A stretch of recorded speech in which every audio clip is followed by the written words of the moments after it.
열왕기상 2장. 다윗이 죽을 날이 임박함에 그의 아들 솔로몬에게 명령하여 이르되, 내가 이제 세상 모든 사람이 가는 길로 가게 되었노니 너는 힘써 대장부가 되고 내 하나님 여호와의 명령을 지켜 그 길로 행하여 그 율법과 계명과 율례와 증거를 모세의 율법에 기록된 대로 지키라. 그리하면 네가 무엇을 하든지 어디로 가든지 형통할지라. 여호와께서 내 일에 대하여 말씀하시기를, 만일 내 자손들이 그들의 길을 삼가 마음을 다하고 성품을 다하여 진실이 내 앞에서 행하면 이스라엘 왕위에 오를 사람이 내게서 끊어지지 아니하리라 하신 말씀을 확실히 이루게 하시리라. 수르야의 아들 요압이 내게 행한 일, 곧 이스라엘 군대의 두 사령관 넬의 아들 아브넬과 예델의 아들 아마사에게 행한 일을 네가 알거니와, 그가 그들을 죽여 태평시대에 전쟁의 피를 흘리고 전쟁의 피를 자기의 허리에 띤 띠와 발에 신은 신에 묻혔으니 네 지혜대로 행하여 그의 백발이 평안히 스올에 내려가지 못하게 하라. 마땅히 길르앗 바르실레의 아들들에게 은총을 베풀어 그들이 네 상에서 먹는 자 중에 참여하게 하라. 내가 네 형 압살롬의 낯을 피하여 도망할 때에 그들이 내게 나왔느니라. 바울임 베냐민 사람 게라의 아들 시므이가 너와 함께 있나니 그는 내가 마하나임으로 갈 때에 악독한 말로 나를 저주하였느니라. 그러나 그가 요단에 내려와서 나를 영접함으로 내가 여호와를 두고 맹세하여 이르기를, 내가 칼로 너를 죽이지 아니하리라 하였노라. 그러나 그를 무죄한 자로 여기지 말지어다. 너는 지혜 있는 사람이므로 그에게 행할 일을 알지니 그의 백발이 피 가운데 스올에 내려가게 하라. 다윗이 그의 조상들과 함께 누워 다윗성에 장사되니 다윗이 이스라엘 왕이 된 지 40년이라.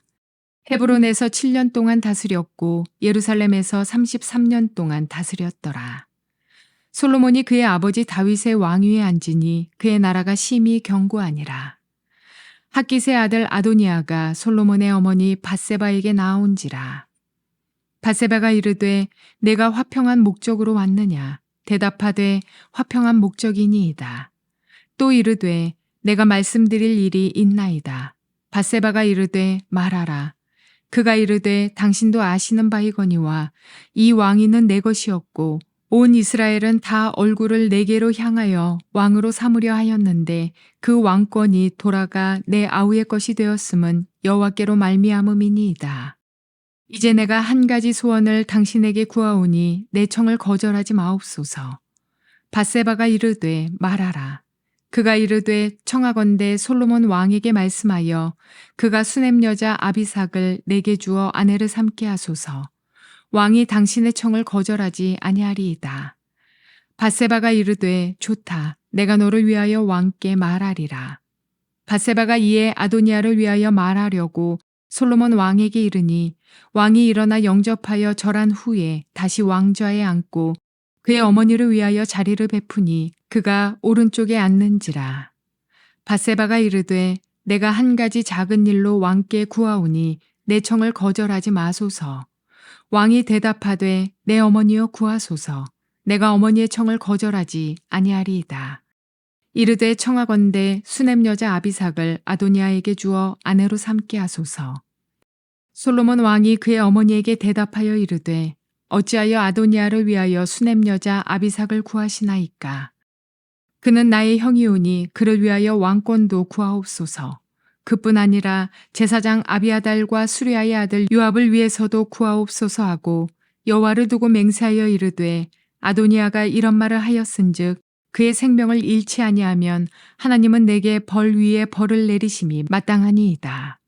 그러므로 이제 나를 세워 내 아버지 다윗의 왕위에 오르게 하시고 허락하신 말씀대로 나를 위하여 집을 세우신 여호와께서 살아계심을 두고 맹세하노니 아도니아는 오늘 죽임을 당하리라 하고 여호야다의 아들 브나야를 보내매 그가 아도니아를 쳐서 죽였더라. 왕이 제사장 아비아달에게 이르되, 네 고향 아나돗으로 가라. 너는 마땅히 죽을 자이로되 네가 내 아버지 다윗 앞에서 주 여호와의 궤를 메었고 또 내 아버지가 모든 환난을 받을 때에 너도 환난을 받았은즉 내가 오늘 너를 죽이지 아니하노라 하고 아비아달을 쫓아내어 여호와의 제사장 직분을 파면하니 여호와께서 실로에서 엘리의 집에 대하여 하신 말씀을 응하게 함이더라. 그 소문이 요압에게 들림에 그가 여호와의 장막으로 도망하여 제단 뿔을 잡으니 이는 그가 다윗을 떠나 압살롬을 따르지 아니하였으나 아도니아를 따랐음이더라. 어떤 사람이 솔로몬 왕에게 아뢰되 요압이 여호와의 장막으로 도망하여 제단 곁에 있나이다. 솔로몬이 여호야다의 아들 브나야를 보내며 이르되 너는 가서 그를 치라. 브나야가 여호와의 장막에 이르러 그에게 이르되 왕께서 나오라 하시느니라. 그가 대답하되 아니라 내가 여기서 죽겠노라. 브나야가 돌아가서 왕께 아뢰어 이르되 요압이 이리이리 내게 대답하더이다. 왕이 이르되 그의 말과 같이 하여 그를 죽여 묻으라. 요압이 까닭 없이 흘린 피를 나와 내 아버지의 집에서 네가 제하리라. 여호와께서 요압의 피를 그의 머리로 돌려보내실 것은 그가 자기보다 의롭고 선한 두 사람을 쳤음이니 곧 이스라엘 군사령관 넬의 아들 아브넬과 유다 군사령관 예델의 아들 아마사를 칼로 죽였음이라. 이 일을 내 아버지 다윗은 알지 못하셨나니 그들의 피는 영영이 요압의 머리와 그의 자손의 머리로 돌아갈지라도 다윗과 그의 자손과 그의 집과 그의 왕위에는 여호와께로 말미암는 평강이 영원히 있으리라. 여호야다의 아들 브나야가 곧 올라가서 그를 쳐 죽임에 그가 광야에 있는 자기의 집에 매장되니라. 왕이 이에 여호야다의 아들 브나야를 요압을 대신하여 군사령관으로 삼고 또 제사장 사독으로 아비아다를 대신하게 하니라. 왕이 사람을 보내어 시므이를 불러서 이르되 너는 예루살렘에서 너를 위하여 집을 짓고 거기서 살고 어디든지 나가지 말라. 너는 분명히 알라. 네가 나가서 기드론 시내를 건너는 날에는 반드시 죽임을 당하리니 네 피가 네 머리로 돌아가리라. 시므이가 왕께 대답하되 이 말씀이 좋사오니 내 주 왕의 말씀대로 종이 그리하겠나이다 하고 이에 날이 오래도록 예루살렘에 머무니라. 3년 후에 시므이의 두 종이 가드 왕 마아가의 아들 아기스에게로 도망하여 간지라. 어떤 사람이 시므이에게 말하여 이르되 당신의 종이 가드에 있나이다. 시므이가 그 종을 찾으려고 일어나 그의 나귀에 안장을 지우고 가드로 가서 아기스에게 나아가 그의 종을 가드에서 데려왔더니 시므이가 예루살렘으로부터 가드에 갔다가 돌아온 일을 어떤 사람이 솔로몬에게 말한지라. 왕이 사람을 보내어 시므이를 불러서 이르되 내가 너에게 여호와를 두고 맹세하게 하고 경고하여 이르기를 너는 분명히 알라. 네가 밖으로 나가서 어디든지 가는 날에는 죽임을 당하리라 하지 아니하였느냐. 너도 내게 말하기를 내가 들은 말씀이 좋으니이다 하였거늘 네가 어찌하여 여호와를 두고 한 맹세와 내가 네게 이른 명령을 지키지 아니하였느냐. 왕이 또 시므이에게 이르되 네가 네 마음으로 아는 모든 악 곧 내 아버지에게 행한 바를 네가 스스로 아나니 여호와께서 네 악을 내 머리로 돌려보내시리라. 그러나 솔로몬 왕은 복을 받고 다윗의 왕위는 영원히 여호와 앞에서 경고히 서리라 하고 여호야다의 아들 브나야에게 명령하매 그가 나가서 시므이를 치니 그가 죽은지라. 이에 나라가 솔로몬의 손에 경고하여지니라. 좋은 날입니다. 성령님께서 오늘도 여러분들의 심령 가운데 큰 은혜와 평강으로 함께하여 주시기를 주님의 이름으로 축복합니다. 저는 오늘 여러분들과 함께 열왕기상 2장 말씀으로 나라가 견고하게 세워지려면 이런 제목으로 은혜를 나누기로 원합니다. 우리가 지금 보고 있는 열왕기는요, 이 사건이 벌어진 후에 400년 뒤에 쓰여진 책입니다. 이미 이스라엘은 망했고 또 모든 백성들이 이미 포로 잡혀가 있는 그런 상황 가운데에서 사람들은 과거의 시간들을 다시 돌아보면서 왜 우리나라가 망하게 되었는지, 그 망한 이유가 무엇인지, 또 어떻게 하면 그 전철을 밟지 않을 수 있을지를 생각하면서 과거의 역사의 시간들을 지금 복귀해보고 있습니다. 그러면서 이 열왕기를 기록해 놓고 있는데요. 자, 이제 오늘 여러분들과 함께 지난 시간에 이어서 이 다윗의 마지막 시간을 우리는 지금 살펴보고 있습니다. 열왕기의 시작을 다윗의 이야기로, 비록 다윗의 가장 하이라이트 전성기는 아니지만 다윗의 마지막 이야기로 시작하는 데에는 이유가 있습니다. 그것은 무엇입니까? 바로 다윗이 모델이자 기준이기 때문이죠. 다윗의 길, 그것이 바로 우리가 돌아가야 될 길이고 바로 그 다윗의 길을 따라 행하지 않은 것 때문에 이 나라가 망하게 된 것이다 라는 것을 설명하기 위해서 다윗의 이야기를 지금 적어놓고 있는 것입니다. 자, 우리가 그런 관점 안에서 지금 열왕기로 또 오늘 말씀으로 들어가도록 하겠습니다. 앞장에서 우리는 이제 다윗이 노쇠하게 된 상황 속에서 후계자로서 다윗에 이은 솔로몬을 세우는 이야기를 살펴보았습니다. 비록 그 사이에 아도니아가 모반을 일으켰지만 신속하게 그 일이 진압되어졌고 이제 다윗을 이어 솔로몬이 왕이 되었습니다. 자, 오늘 본문을 한번 그럼 읽어보도록 하죠. 1절과 2절입니다. 다윗이 죽을 날이 임박함에 그의 아들 솔로몬에게 명령하여 이르되 내가 이제 세상 모든 사람이 가는 길로 가게 되었노니 너는 힘써 대장부가 되고 그렇게 이야기합니다. 이스라엘의 가장 위대한 부흥의 시대를 이끌었던 사람 다윗. 그런데 그 다윗조차 죽음은 비껴갈 수 없더라라는 것을 이야기하고 있습니다. 자, 이제 죽음이 얼마 남지 않은 다윗이 자신의 삶의 마지막을 직감하는 가운데 자기 아들 솔로몬을 호흡을 가다듬으며 불러서 솔로몬에게 이제 유언을 남기는 것으로 오늘 말씀이 시작되어집니다. 자, 그런데요, 그가 그의 아들 솔로몬에게 권면한 내용들을 살펴보니 그 내용을 크게 두 가지로 요약을 할 수가 있습니다. 첫 번째는 무엇입니까? 2절과 3절에서 이야기하고 있는 것이 바로 힘써 대장부가 되라. 그리고 여호와의 명령을 지켜 그 길로 행하여 그 법률과 계명과 율례와 증거를 모세의 율법에 기록된 대로 지키라라고 말하였습니다. 그것이 첫 번째 권면이었습니다. 그 다음 두 번째 권면은 무엇인지 보니까 바로 공의를 세우라라는 것이었죠. 공의를 세워야 할 자에게는 공의대로 행하고 또 은혜를 베풀어야 할 자에게 은혜를 베풀라라고 하는 이 두 가지가 다윗이 솔로몬에게 남긴 유언이자 권면이었다라고 말할 수 있습니다.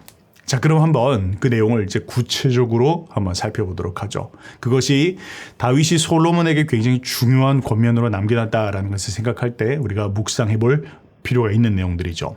자, 첫 번째 내용 무엇이었습니까? 대장부가 되라라는 것이었죠. 다른 말로 이야기하면 강해라, 담대해라. 그리고 그냥 인간적으로 강하고 담대한 사람이 되라는 것이 아니라 그렇게 강하고 담대하여 율법에 기록된 대로 다 지켜 행하는 그 중심이 있는 사람이 되라라는 걸 이야기한 것이죠. 그런데 성경을 묵상하고 또 읽어보신 분들은 잘 아시겠지만 지금 다윗이 권면하고 있는 내용은 이전에 모세가 여호수아에게 준 유언과 동일한 그런 내용입니다. 지금 그걸 다윗이 솔로몬에게 반복해서 동일한 내용을 이야기하고 있는 것이죠. 그런데 여긴 굉장히 중요한 의미가 있습니다. 여러분, 모세는 어떤 사람이었죠? 출애굽을 이끄는 시대적 사명을 감당한 사람이었습니다.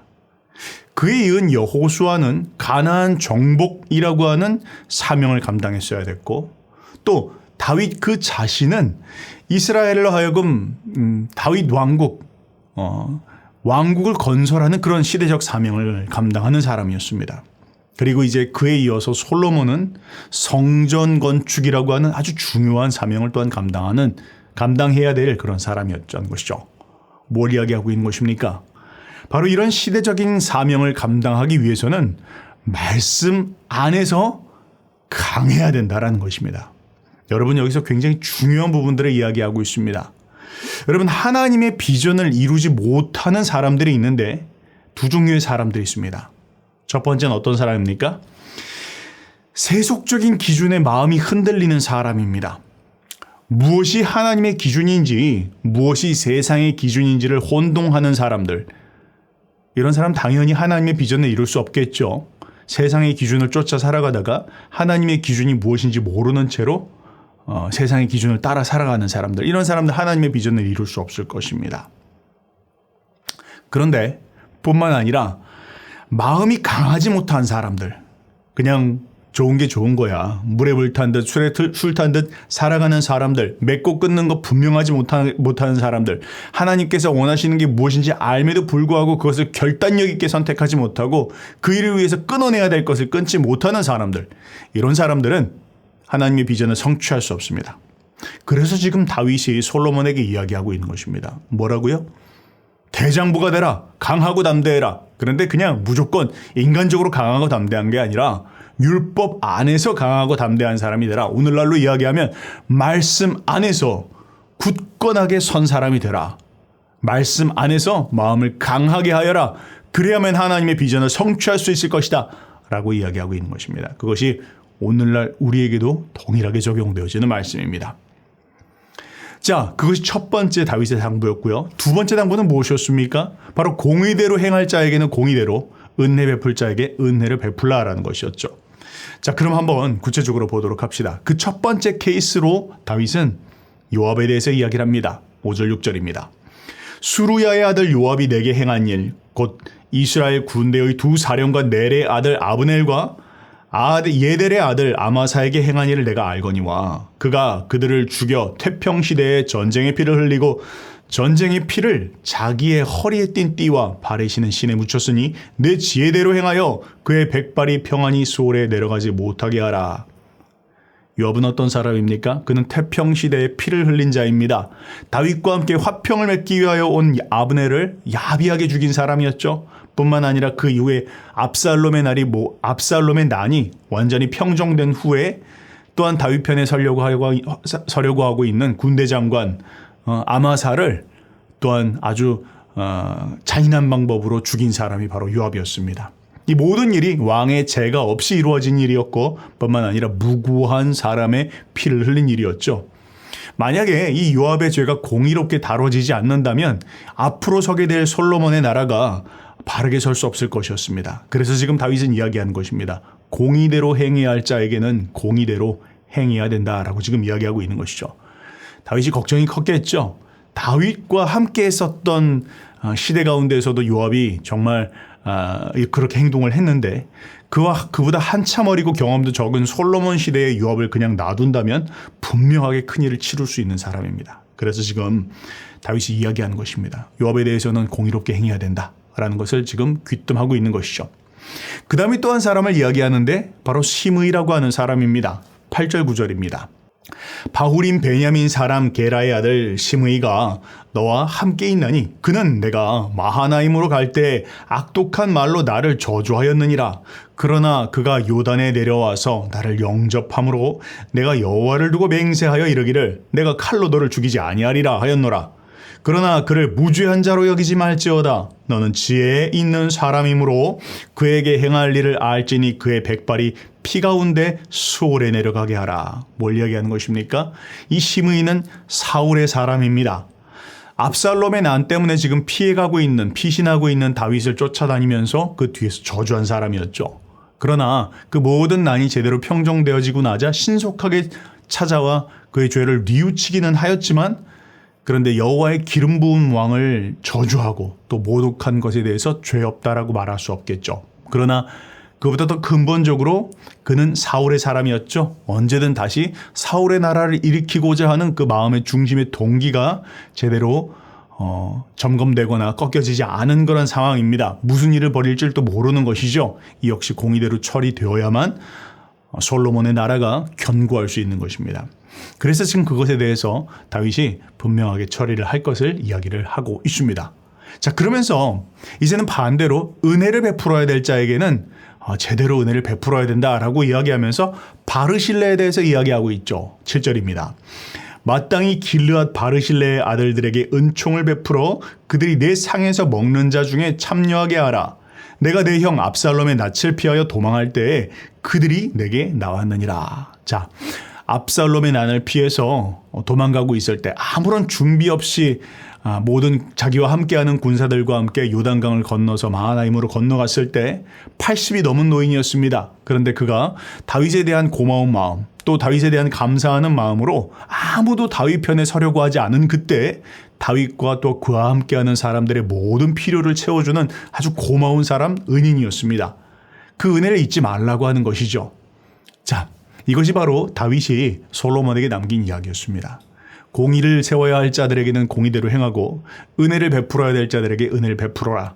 다른 말로 다윗이 그냥 개인적인 원한 관계를 처리하라고 하는 것이 아니죠. 지금 새롭게 세워져야 될 나라, 이 솔로몬의 나라가 공의 가운데에 서야만 이 나라가 든든할 수 있다는 것이죠. 잘못한 사람들에 대해서 뜨뜻미지근하게 처리를 하고 또 제대로 나라를 세우는 일들에 도움을 준 자들에 대해서 그냥 눈을 감고 넘어간다면 이 나라가 온전하게 바르게 설 수 없다라고 하는 것이죠. 다윗은 자신의 삶의 마지막 순간 하나님 앞에 기도하면서 이 나라를 영적으로 바르게 세우기 위해서 무엇을 해야 될지 기도하며 공의 가운데 이 나라를 바르게 세우는 것이 굉장히 중요하다라는 마음으로 그의 마음에 걸림이 있는 자들을 또 걸림이 될 수 있는 사람들에 대해서 언급하고 또 은혜 베풀 사람들에 대해서 지금 분명하게 이야기를 하는 것입니다. 자, 그런데 여기서 또 한 가지 우리가 주의 깊게 보아야 할 것이 있습니다. 그것이 무엇이냐면 다윗이 솔로몬에게 이야기하면서 지혜대로 행하라 그렇게 반복해서 이야기를 하고 있습니다. 6절에서 그렇게 이야기하고 있죠. 내 지혜대로 행하라. 요압에게 대해서 이야기할 때 또 시므이에 대해서 처리할 때에도 너는 지혜 있는 사람이므로 그렇게 이야기하고 있죠. 뭘 이야기하는 것입니까? 다윗이 솔로몬에 대해서 일일이 하나하나 행동 지침을 설명하지 않고 순간순간 하나님의 인도하심을 따르라 라고 이야기했다라는 것입니다. 하나님을 경외하는 마음, 그것이 바로 지혜의 근본이죠. 하나님 앞에 하나님을 두려워하며 그분을 경외하는 마음으로 주님 앞에 섰을 때 하나님께서 너에게 지혜를 주실 것이니 그 지혜를 따라서 이 모든 일들을 결정하도록 하여라 라고 지금 이야기하고 있는 것입니다. 이것이 바로 부모가 자녀에게 줄 수 있는 가장 지혜로운 말일 것입니다. 여러분, 부모가 자녀에게 무엇을 넘겨주어야 합니까? 재산입니까?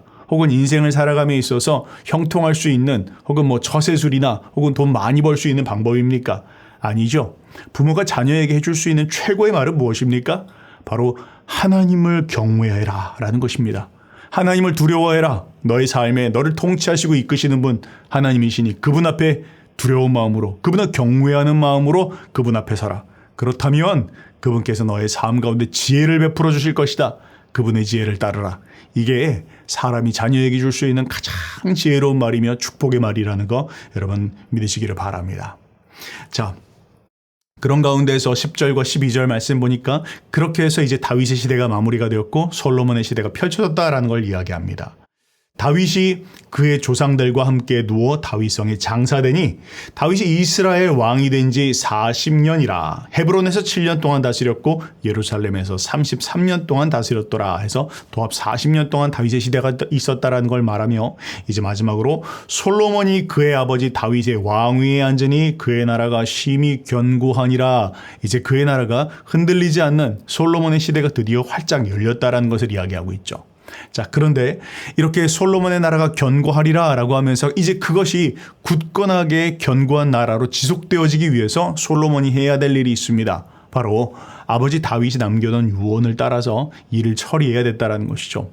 솔로몬이 기도했을 것입니다. 하나님 앞에 하나님이 모든 문제를 어떻게 처리할 수 있을까요? 위대한 선왕은 이제 죽었고 난 아직 나이가 어려서 이 나라를 어떻게 다스리고 이끌어가야 될지 모르는 상황 가운데 아버지가 남긴 유언도 있습니다. 이걸 어떻게 처리할 수 있을까요? 아마 그가 깊이 기도하고 있었을 것입니다. 자, 그런데 이게 웬일입니까? 다윗의 국상 중 아직 지금 상이 치러지고 있는 그런 상황 가운데에서 얼마 전 반역을 일으켰던 아도니아가 자기의 어머니 밧세바를 찾아와서 이야기를 꺼내기 시작한 것입니다. 자, 아도니아는 지금 방금 반역을 일으킨 사람이니까 밧세바도 놀랐겠죠. 그가 왜 자기를 찾아오는지 아마 놀랐을 것입니다. 그래서 물어봅니다. 화평한 목적으로 네가 나를 찾고 있느냐? 그랬더니 아도니아가 화평한 목적입니다. 그랬더니 밧세바가 묻습니다. 무슨 목적으로 나를 찾느냐? 뭘 원하느냐? 그랬더니 아도니아가 이런 이야기를 꺼냅니다. 그가 이르되 당신도 아시는 바이거니와 이 왕위는 내 것이었고 온 이스라엘은 다 얼굴을 내게로 향하여 왕으로 삼으려 하였는데 그 왕권이 돌아가 내 아우의 것이 되었음은 여호와께로 말미암음이니라. 이제 내가 한 가지 소원을 당신에게 구하오니 내 청을 거절하지 마옵소서. 밧세바가 이르되 말하라. 그가 이르되 청하건대 솔로몬 왕에게 말씀하여 그가 수냄 여자 아비삭을 내게 주어 아내 삼게 하소서. 왕이 당신의 청은 거절하지 아니하리이다. 뭘 얘기하고 있죠? 아도니아가 구하는 건 무엇입니까? 아비삭을 달라는 것입니다. 아비삭이 누굽니까? 솔로몬이 몸이 추워졌을 때, 아니 다윗이 자신의 삶의 마지막 몸이 추워졌을 때 신하들이 그 다윗을 돌보기 위해서 젊은 여자 수냄 여인 아비삭을 넣어줬다라고 했을 때 그 여인이었죠. 그러나 분명히 같이 동침하지도 않았고 아이를 낳은 것도 아니었지만 분명히 이 수냄 여자 아비삭은 다윗의 후궁입니다. 자, 여러분 지금 여기서 아비삭이 후궁을 달라고 했는데요. 이건 엄청나게 중요한 문제입니다. 당시 풍습에 따르면 만약 선왕의 후궁을 취하는 것, 이건 자신의 공식적인 후계자라는 것을 사람들에게 알리는 것이죠. 그래서 이전에 압살롬도 다윗의 후궁들과 잠자리를 가졌지 않습니까? 그것을 만방에 공포한 것이죠. 자기가 이 나라의 공식 후계자라는 것을 지금 이야기하고 있는 것입니다. 그런데 지금 아도니아가 무엇을 청하고 있습니까? 바로 그 다윗의 후궁인 아비삭을 청하고 있는 것입니다. 진짜 왕이 자기라는 생각을 내려놓지 못하고 있는 것입니다. 그런데 그가 이야기하고 있는 그 말 자체도 굉장히 좀 어이가 없는 이야기죠. 그가 지금 뭐라고 이야기하고 있습니까? 15절에 그가 이르되 당신도 아시는 바이거니와 이 왕위는 내 것이었고 온 이스라엘은 다 얼굴을 내게로 향하여 왕으로 삼으려고 했는데 그 왕권이 돌아가 내 아우의 것이 되었으면 여호와께로 말미암으니라. 뭘 말하는 것입니까? 민심이 다 내게로 돌아왔는데 그런데 여호와의 뜻으로 솔로몬이 왕이 되었습니까? 민심은 무슨 민심입니까? 그 주변에 하나님의 뜻을 제대로 따르지 않는 여호와의 신앙에서 벗어난 조물애들에게 민심이죠. 그런데 그 민심이 자기로 향했다라고 지금 그가 착각하고 있는 것입니다. 항상 보면 민심 이야기하는 사람들 정말 위험한 사람이죠. 자기 주변에 있는 사람들의 이야기를 민심이라고 하면서 그것이 마치 하나님의 뜻인 양 그렇게 이야기하고 있는 것입니다. 그러나 그것이 아닙니다. 자, 그러면서 어쨌든 그렇게 해서 하나님께서 정하신 뜻에 따라서 자기가 아우에게 마지못해 왕권을 넘기긴 넘겼으나 그러나 내 마음 가운데 여전히 이 솔로몬의 왕권을 인정하지 못하겠는 마음이 있다라는 것이죠. 아비삭을 구하는 그 마음의 태도가 바로 그런 것입니다. 자, 그런데요. 이 밧세바도 사실은 좀 모자란 것 같아요. 그런 이야기 들었으면 내 이놈 하고 내킹 하고 그냥 바로 그 자리에서 쳐냈어야 됐겠죠. 근데 밧세바가 분별하지 못합니다. 아마 동정심이 많았거나 혹은 좀 남들의 말을 쉽게 그냥 덥석 믿어주는 성격인 것 같습니다. 아도니아의 청을 듣고는 솔로몬에게 이 수냄 여자를 달라고 하는 이 아도니아의 청을 그대로 이야기를 합니다. 자, 그러나 그 이야기를 솔로몬이 듣자 요즘 청년들이 많이 쓰는 이야기죠. 피껏 피가 거꾸로 솟는 일들이 벌어집니다. 솔로몬이 그 이야기를 듣더니 왕권을 도전하고 있는 이 반역적인 이야기에 대해서 이제 이렇게 이야기합니다. 22절입니다. 솔로몬 왕이 그의 어머니에게 대답하여 이르되 어찌하여 아도니아를 위하여 수냄 여자 아비삭을 구하시나이까? 그는 나의 형이오니 그를 위하여 왕권도 구하옵소서. 그뿐 아니라 제사장 아비아달과 수루야의 아들 요압을 위해서도 구하옵소서. 여호와를 두고 맹세하여 이르되 아도니아가 이런 말을 하였은즉 그의 생명을 잃지 아니하면 하나님은 내게 벌 위에 벌을 내리심이 마땅하나이다. 뭐라고 이야기하고 있는 것입니까? 지금 어머니 그가 그렇게 이야기한 것은 왕권을 구하는 것 아닙니까? 그런데 어찌 그 이야기를 나에게 이야기하십니까? 그에게 왕권을 아예 달라고 그냥 내 왕권을 달라고 이야기를 하십시오. 뿐만 아니라 요압을 위해서도 또한 아비아달을 위해서도 그렇게 하십시오라고 이야기하면서 시위대장 여호야다의 아들 브나야를 시켜서 아도니아를 쳐서 죽였다. 그렇게 이야기하고 있죠. 자, 여러분 아도니아의 문제가 무엇입니까? 이 아도니아는요 참 어리석은 사람입니다. 이미 하나님의 뜻이 무엇인지를 자기가 알고 있습니다. 민심 이야기하지만 그런데 하나님의 뜻이 정해졌다는 걸 제가 지금 깨닫고 있죠. 그렇다면 어떻게 해야 됩니까? 자기의 마음을 꺾을 수도 있어야 합니다. 자신의 야망을 내려놓을 수도 있어야 되겠죠. 그런데 어릴 적부터 한 번도 아버지에게 정말 힘든 이야기 듣지 않고 자랐던 그였는지 모르겠지만 그러나 하나님의 뜻 앞에서는 자신의 생각도 내려놓을 수 있는 것이 참 큰 지혜입니다. 그런데 아도니아에게는 그런 지혜가 없었습니다. 그래서 그가 어리석은 사람이었습니다. 사랑하는 여러분, 하나님께서 당신의 뜻을 보이셨을 때 나의 뜻을 내려놓을 수 있는 것, 그것이 하나님 앞에 참 지혜로운 것이고 하나님을 경외하는 태도입니다. 그래야만 그의 삶이 하나님의 축복 가운데 인도함 받을 수 있다는 거 여러분 꼭 기억하시기 바랍니다. 자, 그리고 나서 26절부터 35절까지의 말씀을 보면요. 이제 아비아달 그리고 요압 이런 자들에 대해서 이제 솔로몬이 처리를 시작하는 이야기를 기록해 놓고 있습니다. 자, 아도니아를 처형하였습니다. 그 다음 이제 솔로몬은 제사장 아비아달을 다루기 시작하는데요. 26절, 27절 이렇게 말씀합니다. 왕이 제사장 아비아달에게 이르되 내 고향 아나돗으로 가라. 너는 마땅히 죽을 자이로되 내가 내 아버지 다윗 앞에서 주 여호와의 궤를 메었고 또 내 아버지가 모든 환난을 받을 때에 너도 환난을 받았은즉 내가 오늘 너를 죽이지 아니하노라 하고 아비아달을 쫓아내어 여호와의 제사장 직분을 파면하니 그렇게 나오죠.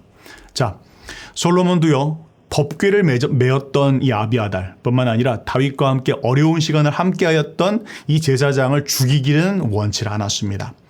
하지만 이 아비아달은요. 영적으로 깨어 있어야 되는 사람이었죠. 제사장이었지 않습니까? 그런데 그 제사장이 아도니아의 음모를 뿌리치지 못하고 그에게 넘어간 것, 그건 큰 문제입니다. 자기의 직분을 다하지 않은 것입니다. 그래서 그가 파면을 당합니다. 그리고 그는 자신의 고향 아나돗으로 보내어서 살게 하는 이 정도 선에서 정리를 하더라 그렇게 이야기하고 있죠. 자, 그런데요. 열왕기 사가는 거기에 대해서 한마디를 더 덧붙입니다. 뭐라고 이야기하고 있냐면 이것이 예언의 성취다 그렇게 말하고 있죠. 27절 하반절입니다.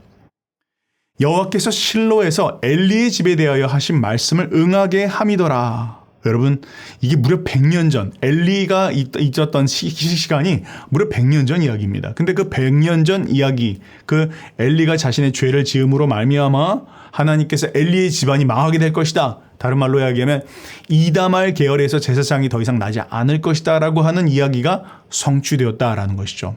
바로 그것이 지금 오늘 이 아비아달이 그 이다말 계열의 제사장으로서 마지막 사람이었다라는 것이죠. 바로 하나님께서 100년 전에 말씀하셨던 그 예언이 바로 이다말을 통해서 이 아비아달을 통해서 성취되었다라는 것을 지금 이야기하고 있는 것입니다. 자, 이제 그 다음에 가장 문제적인 인물입니다. 요압입니다. 요압이 어떻게 다뤄지는지를 한번 보도록 하죠. 자, 28절 말씀입니다. 그 소문이 요압에게 들림에 어떤 소문입니까? 아비아달에 대한 이야기고 또한 아도니아에 대한 이야기가 요압에게 들렸다라는 것이죠. 그 소문이 요압에게 들림에 그가 여호와의 장막으로 도망하여 제단 뿔을 잡으니 이는 그가 다윗을 떠나 압살롬을 따르지 아니하였으나 아도니아를 따랐음이더라. 뭘 이야기하는 것이죠? 제단 뿔을 잡았다라고 하는 것은 목숨을 살려달라고 지금 구걸하고 있는 것이죠. 그가 이전에 비록 압살롬을 따르진 않았지만 그런데 아도니아를 따라서 반역을 일으켰다라는 것을 지금 분명하게 이야기하고 있습니다. 그러나 여러분 기억나시죠? 아도니아는요 그 일을 벌이고 나서 첫 번째 용서를 받았습니다. 용서를 받았다기보다는 당장 죽임은 면하였던 것이죠. 제단 뿔을 잡았다가 솔로몬이 거기에 대해서 처분을 내립니다. 그를 용서해 줍니다. 자비를 베푼 것이죠. 그런데 요압에 대해서는 자비를 베풀지 않고 다르게 처리를 합니다. 34절 말씀해 보니까 여호야다의 아들 브나야가 곧 올라가서 그를 쳐 죽임에 그가 광야에 있는 자기의 집에 매장되니라 이렇게 이야기합니다. 자, 요압에게는 왜 두 번의 기회가 주어지지 않았을까요? 이유는요. 이미 그에게는 여러 번의 기회가 있었기 때문이죠. 다른 말로 이야기하면 지금 요압이 죽은 것은 지연된 정의에 대한 심판이 집행된 것입니다. 이제까지 요압이 죄 없는 자를 죽인 것이 한둘이 아니었습니다. 때문에 그가 심판을 당해야 되는 순간 그 심판이 바로 집행되지 않은 일들이 수십 번도 있었죠. 특별히 다윗과 함께하는 가운데에서 다윗이 정말로 힘들어하는 순간이었지만 그가 다윗에게 했던 일들 혹은 다윗의 나라 가운데 그가 가지고 있는 영향력 이런 것 때문에 심판이 지금 집행되지 않은 일이 너무나 많았습니다. 그러나 그는 이미 누적된 불법, 살인 이런 것이 너무나 명백했습니다. 만인이 다 알고 있는 것입니다. 때문에 지금 굳이 어떤 재판의 절차나 이런 것이 필요가 없었다라는 것이죠. 요압을 지금 제대로 죽이는 것이 공의를 바르게 세우는 일이다라는 그런 분명한 판단이 있었기 때문에 솔로몬은 거기에 대해서 두 번 기회를 주지 않고 요압을 죽이더라 그렇게 이야기하고 있습니다. 자, 그리고 나서 35절은 이렇게 말합니다. 왕이 이에 여호야다의 아들 브나야를 요압 대신하여 군사령관으로 삼고 또 제사장 사독으로 아비아들을 대신하게 하니라 라고 하면서 이제 그들이 대신한 다른 그런 사람들을 그 자리에 세웠다 그렇게 말합니다. 자, 이제 마지막으로 36절부터 46절 심의에 대해서 이야기하는데요. 36절 37절입니다. 왕이 사람을 보내어 시므이를 불러서 이르되 너는 예루살렘에서 너를 위하여 집을 짓고 거기서 살고 어디든지 나가지 말라. 너는 분명히 알라. 내가 나가서 기드론 시내를 건너는 날에는 반드시 죽임을 당하리니 내 피가 내 머리로 돌아가리라. 자, 이전에 시므이는 바로 죽이지 않았죠. 이유는 무엇입니까? 이 시므이는요, 베냐민 지파의 영향력이 있는 사람입니다. 다른 말로 이야기하면 사울 집안의 사람들과 연결이 있고 그 사울 집안에 영향력을 끼치고 있는 사람이라는 것이죠. 만약 그를 바로 죽이면 솔로몬이 아직 견고하지 않은 상황 가운데서 사울 집안이 흔들릴 수 있는 그런 영향력이 그런 문제가 있을 수 있는 것입니다. 그래서 그에게 이야기합니다. 기드론 시내를 건너지 말아라. 그리고 너의 고향으로 돌아가지 말아라. 그리고는 예루살렘으로 묶어놓죠. 이유는 무엇입니까? 자기 고향으로 돌아가면 또 사울의 사람들을 규합해서 문제를 일으킬 수 있기 때문입니다. 자, 그런데요. 그 후에 보니까 어떻게 나옵니까? 그가 한 3년 정도 시간이 지나간 후에 도망간 종을 찾기 위해서 무단으로 예루살렘을 떠나더라. 그렇게 이야기하고 있습니다. 다른 말로 이야기하면 하나님의 권위를 경솔히 여기고 왕의 명령을 어기게 되었더라. 그리고 그로 말미암아 그가 죽게 되었더라라는 것을 지금 이야기하고 있습니다. 자, 오늘 전 여러분들과 함께 열왕기상 2장 말씀을 보면서 다윗이 솔로몬에게 남긴 유언 그리고 그것을 솔로몬이 어떻게 집행하는지를 살펴보았습니다. 남자처럼 담대하게 그 모든 문제를 강하고 담대한 마음으로 대장부가 되어서 그런데 그냥 강하고 담대한 것이 아니라 하나님의 말씀에 근거해서 강하고 담대한 사람이 되어라 라고 이야기했던 다윗의 명령을 따라서 솔로몬이 그 중심을 붙잡고 일을 처리해 나가더라. 그런데 어떤 일입니까? 공의를 세워야 할 자에게는 공의를 세우고 또한 은혜를 베풀어야 될 자에게는 은혜를 베푸는 일을 하였더라라는 것을 지금 이야기합니다. 바로 그것이 한 나라든 어떤 공동체든 그 나라가 그 공동체가 견고히 서기 위해서는 반드시 이루어져야 될 일이다라는 것을 오늘 우리가 말씀을 통해서 깨달을 수 있겠습니다. 우리 공동체를 다시 한번 돌아보면서 이 하나님의 권위 질서가 다시 우리의 공동체 가운데 설 수 있게 해달라고 우리가 기도해야 할 것입니다. 하나님께서 통치하실 수 있는 그런 영적 분위기가 되어질 때 공동체는 견고할 것이고 하나님의 뜻이 그 공동체를 통해서 이루어지게 되어질 것입니다. 그렇게 승리하시는 저와 여러분들 되시기를 주님의 이름으로 축복합니다.